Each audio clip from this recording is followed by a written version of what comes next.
Welcome to the program. It's a great joy and privilege for me to be with you on this program. இந்த நிகழ்ச்சிக்கு உங்களை அன்போடு கூட வரவேற்கிறேன். இந்த நிகழ்ச்சியிலே உங்களோடு இணைந்திருப்பதிலே மிகுந்த மகிழ்ச்சி அடைகிறேன். Let's bow our heads in prayer. நாம் தலைகளை தாழ்த்தி ஜெபிப்போம். Most gracious Heavenly Father, we thank you for this time as we come around your word. Holy Spirit of God, speak to us through your word. மிகுந்த இரக்கங்களின் பிதாவே, உமக்கு ஸ்தோத்திரம். உம்முடைய வார்த்தைக்கு நேராய் வருகிறோம். பரிசுத்த ஆவியானவர் தாமே எங்களோடு கூட இந்த வார்த்தையின் வேளையிலே இடைபடும்படியாக ஜெபிக்கிறோம். Help us, encourage us, strengthen us in our walk with the Lord. Meet every need. In Jesus' precious name. Amen. அன்புள்ள இயேசுவே, எங்களுக்கு உதவி செய்யும், எங்களை பலப்படுத்தும், எங்களை உற்சாகப்படுத்தும். உம்மோடு கூட இணைந்து நடப்பதற்கு எங்களுடைய அனைத்து தேவைகளையும் சந்திக்கும்படியாக இந்த வேளையிலே ஜெபிக்கிறோம். இயேசுவின் நாமத்தில் பிதாவே, ஆமென். Today we are going to look from Luke chapter 7 verses 1 to 10. லூக்கா எழுதின சுவிசேஷத்தின் புஸ்தகம் 7வது அதிகாரம் 1 முதல் 10 வசனம் வரை. Now when he concluded all his sayings in the hearing of the people, he entered Capernaum. And a certain centurion's son, who was dear to him, was sick and ready to die. So when he heard about Jesus, he sent elders of the Jews to him, pleading with him to come and heal his servant.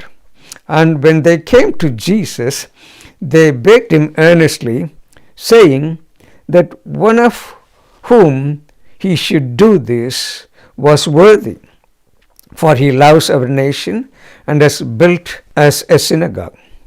Then Jesus went with them.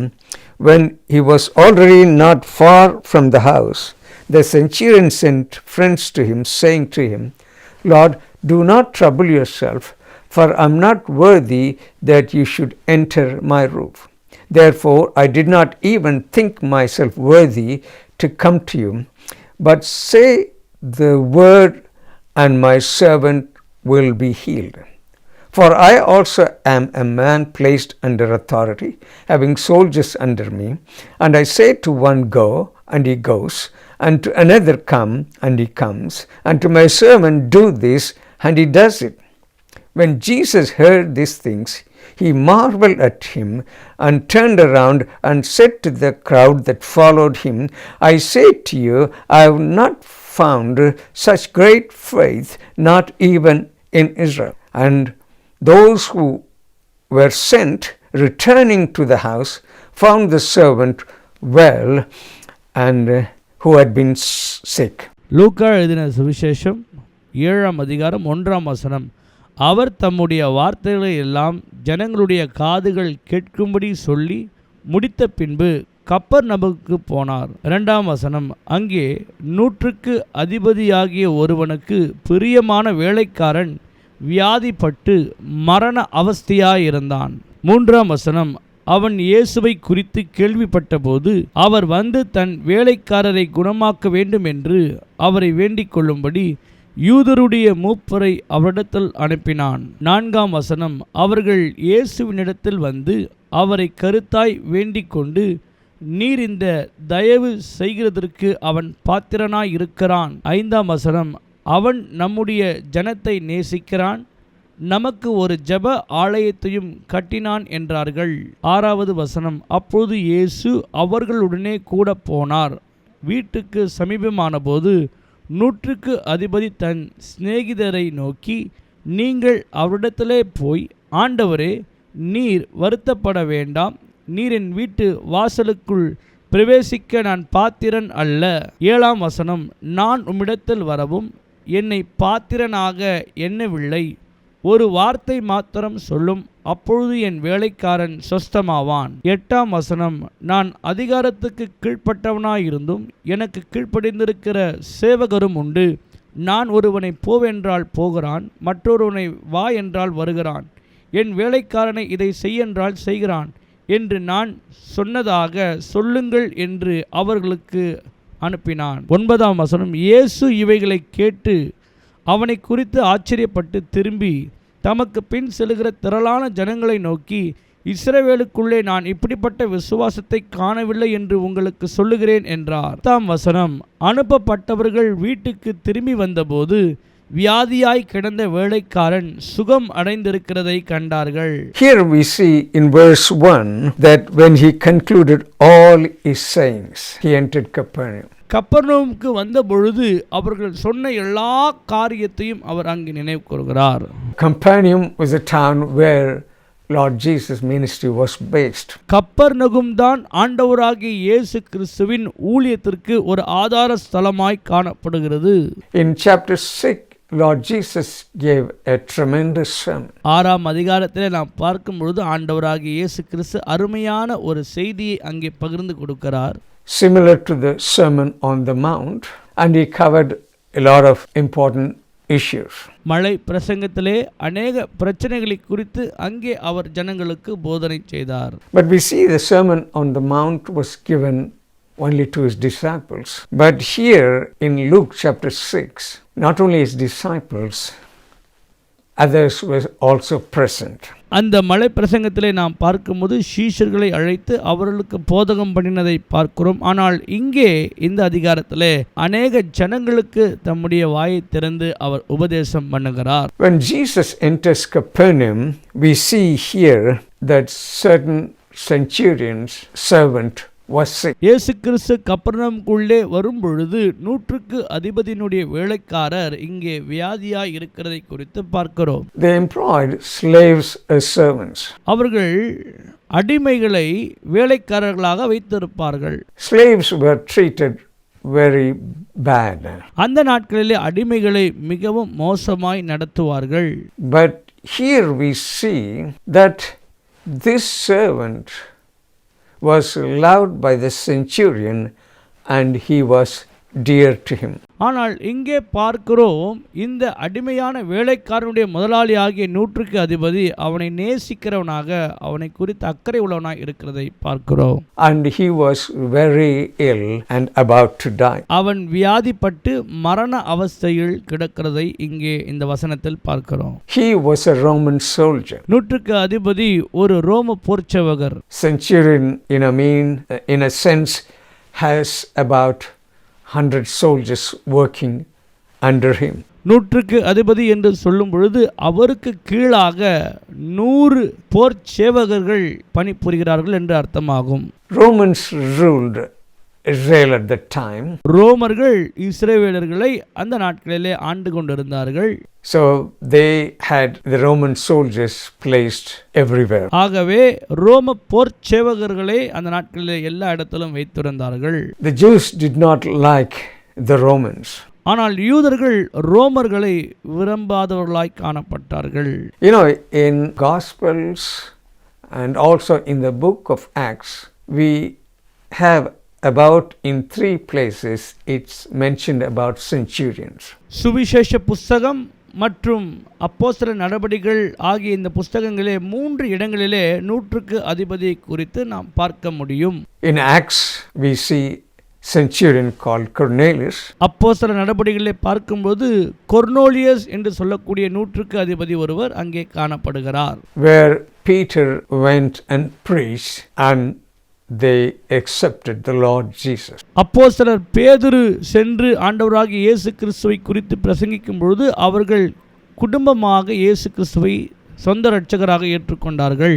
He was converted and he was a very good man. அவர்கள் ரட்சிக்கப்பட்டு மிகுந்த நன்மை செய்கிற ஒரு மனிதனாய் Cornelius காணப்பட்டார். And the second one we find is a one who witnessed the crucifixion of the Lord Jesus. இரண்டாவதாய் நாம் பார்க்கக்கூடிய நபர் ஆண்டவராகிய இயேசு கிறிஸ்துவின் சிலுவை மரணத்தின் போது அங்கே இருந்தவர். And we see that he exclaimed, ஆண்டவராகிய இயேசு கிறிஸ்துவினிடத்திலே அவன் கூக்குரல் இட்டவனாய் காணப்பட்டான். This man is truly the Son of God. இந்த நபர் உண்மையாகவே தேவனுடைய குமாரன் என்று சொன்னார். And the third one we see here in verse 3, the centurion. இந்த அதிகாரத்திலே 3வது வசனத்திலே நாம் பார்க்கிறோம் 3வது நபராக இவர் இருக்கிறார். Here we see when he heard about Jesus, 100க்கு அதிபதி ஆண்டவராகிய இயேசு கிறிஸ்துவை குறித்து கேள்விப்பட்ட உடனே he sent elders of the Jews to him, pleading with him to come and heal his servant. யூதர்களில் இருக்கிறதான மூப்பர்களிடத்திலே சொல்லி ஆண்டவராகிய இயேசு கிறிஸ்துவை வரும்படியாக அழைக்கிறார். This centurion, he was a man of status and wealth. இந்த நூற்றுக்கு அதிபதியானவர் மிகுந்த அந்தஸ்தும் ஆஸ்தி படைத்தவராய் காணப்படுகிறார். He loved Jews and he built a synagogue for the Jews. இந்த நூற்றுக்கு அதிபதியானவர் யூதர்களை நேசிக்கிறவர்களாகவும் அவர்களுக்கென்று ஜெப ஆலயத்தையும் கட்டி கொடுத்தவர். This Roman centurion was kind, generous. He loved God's people.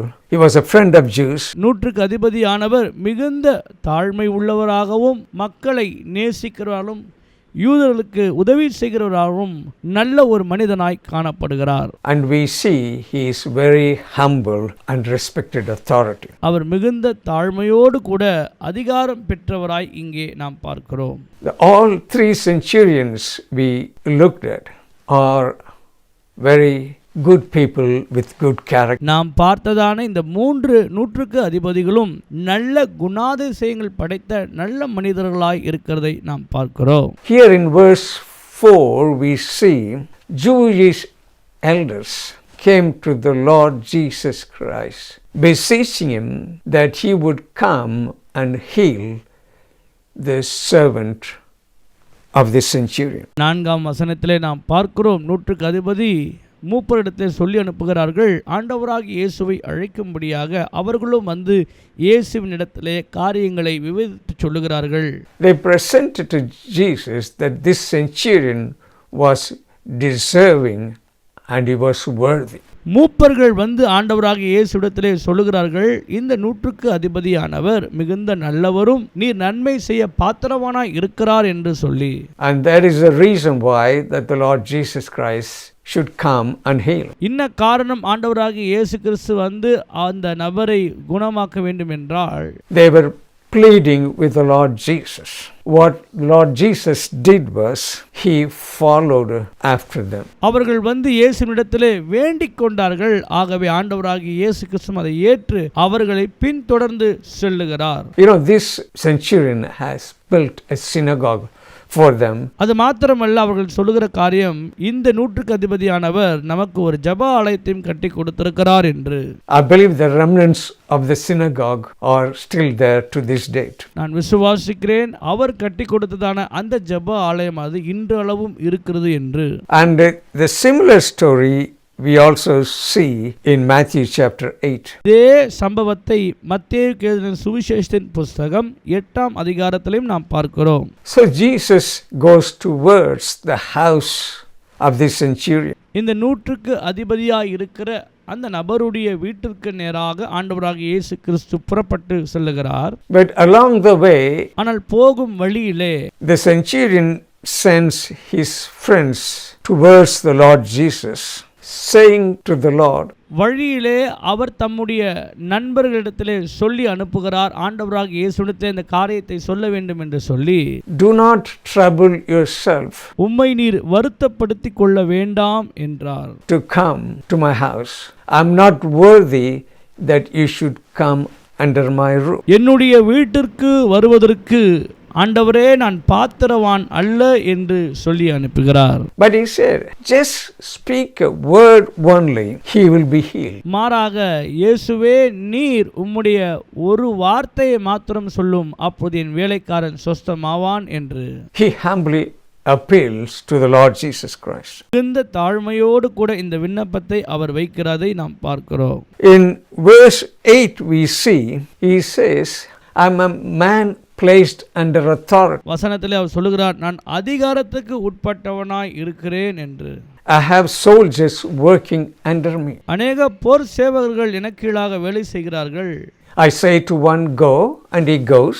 I say to another, come, and he comes. ஒருவனை போ என்றால் அவன் போகிறான், ஒருவனை வா என்றால் அவன் வருகிறான் என்றார். I say to my servant, do this, and he does. நான் ஒருவனை பார்த்து இதை செய் என்றால் அவன் அதை செய்கிறான். What he was saying, I understand authority. அவர் என்ன காரியத்தை சொல்லுகிறார் என்றால், அதிகாரத்தை நான் புரிந்து வைத்திருக்கிறேன் என்று. He was saying that you are a man under authority. You have authority over sickness, disease, death and demons. அவர் சொல்லுகிற காரியம், இயேசுவே நீர் அதிகாரத்திற்கு உட்பட்டிருக்கிறீர், உம்மிடத்தில் அதிகாரம் இருக்கிறது. எதற்கு மேலே என்றால் வியாதிகள் மீதும் நோய்கள் மீதும் உமக்கு அதிகாரம் உண்டு என்று. He recognized the authority of the Lord Jesus Christ. ஆண்டவராகிய இயேசு கிறிஸ்துவின் அதிகாரத்தை குறித்து அவர் அறிந்தவராய் இங்கே காணப்படுகிறார். He said, please speak a word only, my servant will be healed. இயேசுவே ஒரு வார்த்தை மாத்திரம் சொல்லும், என்னுடைய வேலைக்காரன் சொஸ்தமாவான். Verse 9 we see, when Jesus heard these sayings, he marveled at him. That's what it says in verse 9. 9ஆம் வசனத்திலே நாம் பார்க்கும்போது, இந்த வார்த்தைகளை ஆண்டவராகிய இயேசு கேட்டபொழுது மிகுந்த ஆச்சரியம் அடைந்தார். Twice in the Gospels we see ரெண்டு முறை சுவிசேஷ புஸ்தகங்களை நாம் பார்க்கிறோம் that Jesus told that he marveled. ரெண்டு முறை ஆண்டவராகிய இயேசு கிறிஸ்து ஆச்சரியம் அடைந்திருக்கிறார். One in this place in Capernaum, when he saw the faith of the centurion. ஒன்று இந்த நூற்றுக்கு அதிபதி இருக்கிற இந்த கப்பர்நகூம் பட்டணத்திலே. In Nazareth, Lord Jesus marveled at the unbelief of the Jews. ஆண்டவராகிய இயேசு கிறிஸ்து யூதர்களுடைய அவிசுவாசத்தை கண்டு அவர் ஆச்சரியப்பட்டார். Why did Jesus marvel? ஏன் இயேசு ஆச்சரியப்படுகிறார்? At the faith of the centurion. இந்த நூற்றுக்கு அதிபதியினுடைய விசுவாசத்தை கண்டு. When you look at the background of this man centurion, இந்த நூற்றுக்கு அதிபதியினுடைய காரியங்களை குறித்து நாம் பார்க்கும் பொழுது, he was a uncircumcised Gentile and raised outside the covenant. உடன்படிக்கைக்கு வெளியே இருக்கிறவனாகவும் விருத்த சேதனம் பெறாதவனாகவும் இருக்கிறதை குறித்து இங்கே நாம் பார்க்கிறோம். He has not learnt the Torah. Torah என்கின்ற பஞ்சாகமத்தையும் அவர் புரிந்தவர் அல்ல. Secondly, you look at his occupation. He was a soldier. He was an instrument of oppressive establishment. அவர் ஒரு போர் சேவகராக மிகுந்த பெரிய ஒரு அதிகாரத்துக்கு உட்பட்ட ஒரு நபராக இருக்கிறார். An officer with considerable power. He was a rich man. அதிகாரமும் வல்லமையும் மாத்திரமல்ல, அவரிடத்திலே அந்தஸ்தும் பணமும் இருக்கிறதை பார்க்கிறோம். Third, we see his faith, his confidence. கடைசியாக நாம் பார்க்கிறோம் அவருடைய விசுவாசமும் ஆண்டவர் மீது இருக்கிற அந்த தன்னம்பிக்கையும். He said, speak a word only, my servant shall be healed. அவர் ஆண்டவராகிய இயேசு கிறிஸ்துவை பார்த்து சொல்கிறார், ஆண்டவரே ஒரு வார்த்தை மாத்திரம் சொல்லும், என் வேலைக்காரன் பிழைத்துக் கொள்வான் என்று.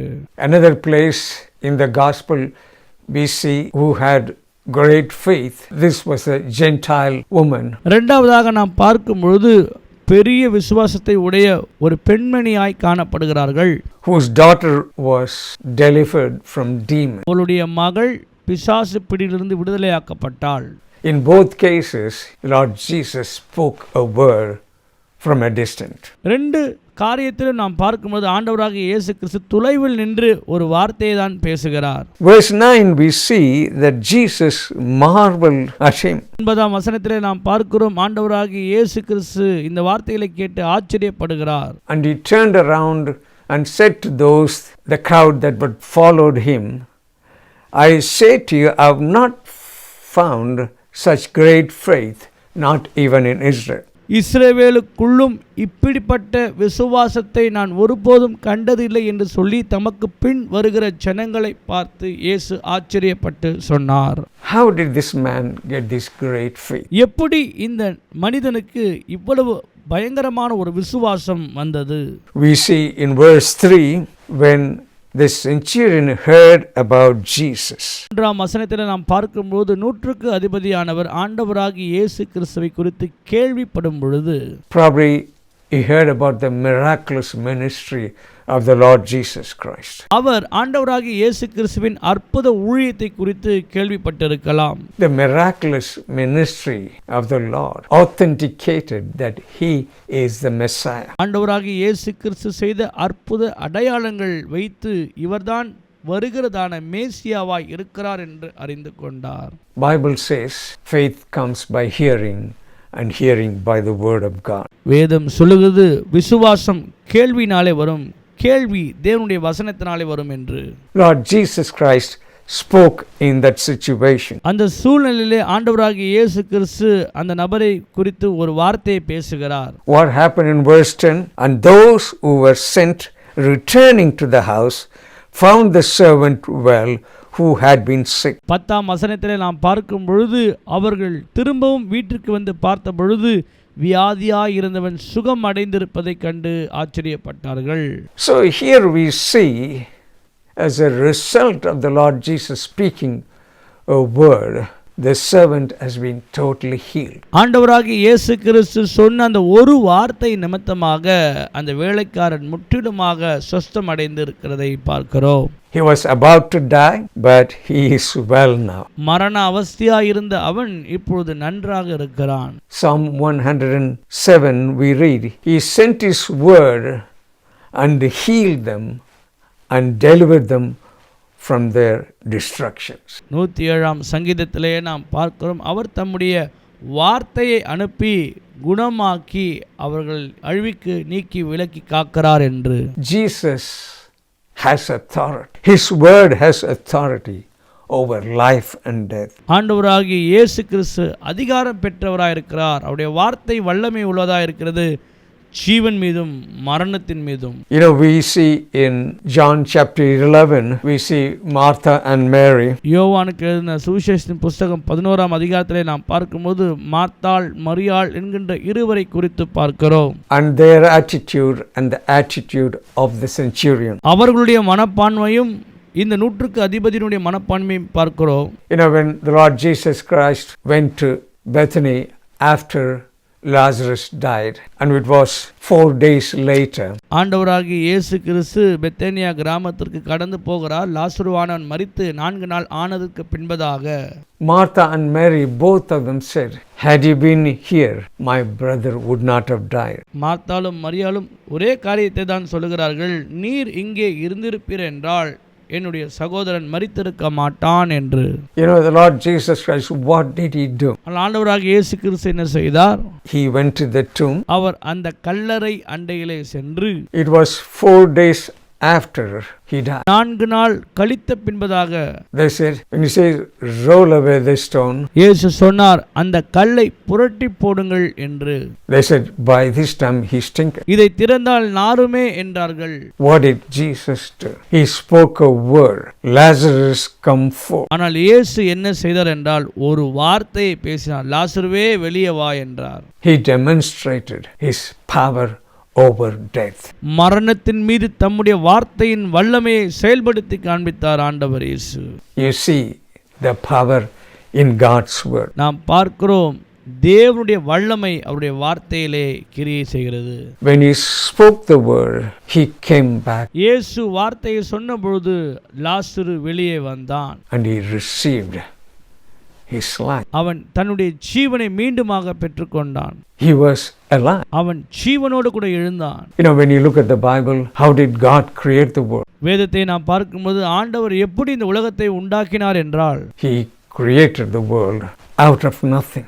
He didn't create the world out of something. இதிலிருந்து ஆண்டவர் இந்த பூமியை உண்டாக்கவில்லை, ஒன்றுமே இல்லாததிலிருந்து தேவன் இந்த பூமியை உண்டாக்கினார். Genesis, we see the earth was without form and void, and the darkness was upon the face of the deep, and the Spirit of God was hovering over the face of the waters.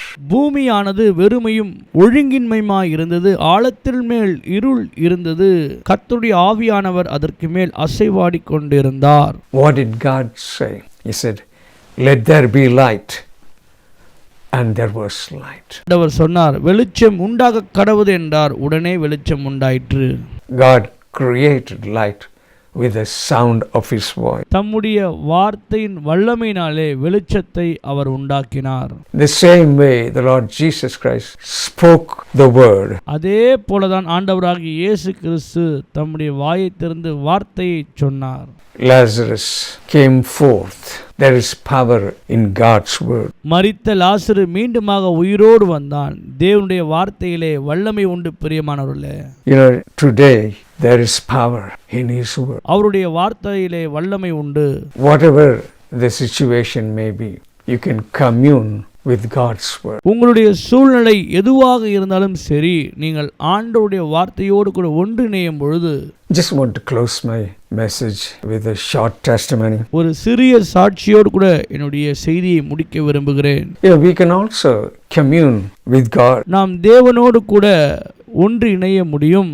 The sacrament of the Lord's Supper is a way to commune with Him. ராபோஜனத்தின் நிமித்தமாக ஆண்டவரோடு கூட நாம் ஒன்று இணைய முடியும் பிரியமானவர்களே.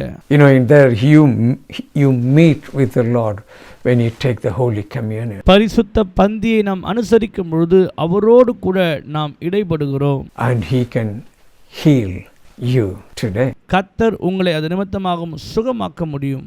When you receive the Holy Communion, நீங்கள் பரிசுத்த பந்தியை பெற்றுக்கொள்ளும் பொழுது, when you go to church, நீங்கள் சபை ஆராதனைக்கு சென்று, when you receive it, and when you commune with Him, you can receive your healing. சபைக்கு சென்று ஆராதனையிலே கலந்து கொண்டு பந்தியை நீங்கள் எடுக்கும்போது உங்களுடைய அற்புத சுகத்தை நீங்கள் பெற்றுக்கொள்ள முடியும் பிரியமானவர்களே.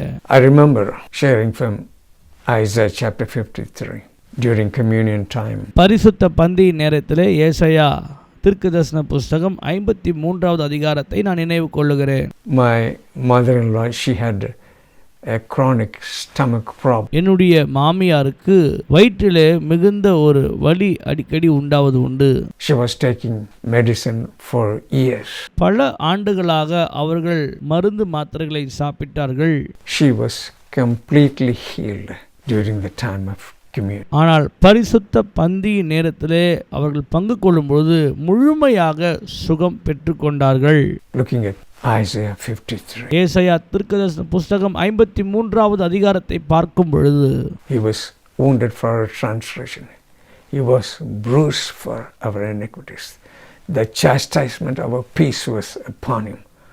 And with His stripes we are healed. நம்முடைய மீறுதல்கள் நிமித்தம் அவர் காயப்பட்டு நம்முடைய அக்கிரமங்கள் நிமித்தம் அவர் நொறுக்கப்பட்டார். நமக்கு சமாதானத்தை உண்டு பண்ணும் ஆக்கினை அவர் மேல் வந்தது.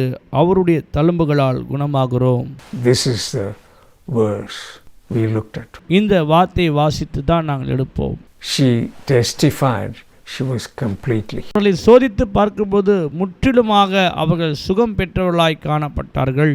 So there is power in God's word, and also you can commune with Him during the time you take the Holy Communion. கர்த்தருடைய வார்த்தையிலே மிகுந்த வல்லமை உண்டு. அது மாத்திரமல்ல, பரிசுத்த பந்தியை நீங்கள் அனுசரிக்கும் பொழுது உங்களுடைய சுகத்தை நீங்கள் பெற்றுக்கொள்ள முடியும் பிரியமானவர்களே. Let's bow our heads in prayer. நாம் தலைகளை தாழ்த்தி செபிப்போம். Our Heavenly Father, thank you for this time. எங்களை அதிகமாக நேசிக்கிற அன்பின் பரலோக பிதாவே, Today we looked at the power in your word இன்றைக்கு நாம் பார்த்தோம் உம்முடைய வார்த்தையில் இருக்கிற வல்லமை குறித்து, and how we can commune with you. Lord, I pray there may be people listening. ஆண்டவரே, இந்த செய்தியை கேட்டுக்கொண்டிருக்கிற ஜனங்கள் உம்முடைய வார்த்தையிலே ஒன்றிணைவார்களாக.